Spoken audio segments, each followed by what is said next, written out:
در مجموع 65 بورسیه تحصیلی برای دانشگاه پلی‌تکنیک میلان وجود داره، شامل 10 تا بورسیه پلاتینیوم، 35 تا بورسیه طلایی، 10 تا بورسیه نقره‌ای و 10 تا بورسیه برنزی میشه. این بورسیه برای اون دست از دانشجویانی مناسبه که متقاضی تحصیل به زبان انگلیسی در مقطع ارشد برای این دانشگاه. مبلغ بورسیه پلاتینیوم 10,000 یورو در سال به صورت ناخالص هست و مربوط به کمپس لئوناردو و بویزا میشه. شما تو 2 تا کال میتونید برای این بورسیه اقدام کنید. کال اول از 15 اکتبر تا 2 دسامبر هست و کال دوم از 9 دسامبر شروع میشه تا 4 مارچ. بورسیه طی 2 قسط به حساب شما واریز میشه. قسط اول بعد از شروع ترمتون هست و قسط دوم بعد از اینکه اولین درس ترمتون رو پاس کنید به حسابتون واریز میشه.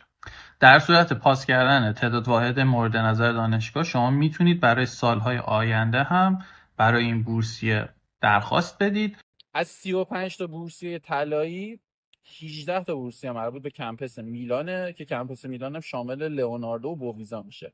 یه دونه از اون بورسیه ها واسه یه کمپس کرمونا هستش و 16 تا از اون بورسیه ها مربوط به کمپس پیاچنزا میشه.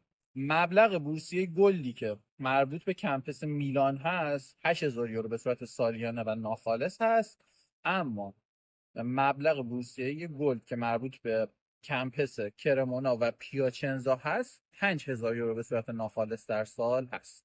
10 تا بورسیه برنزی هم داره که مربوط به کمپس پیاچنزا هستش و مربوط به دانشجویی میشه که رشته‌ای که انتخاب کردن توی کمپس پیاچنزا تدریس میشه.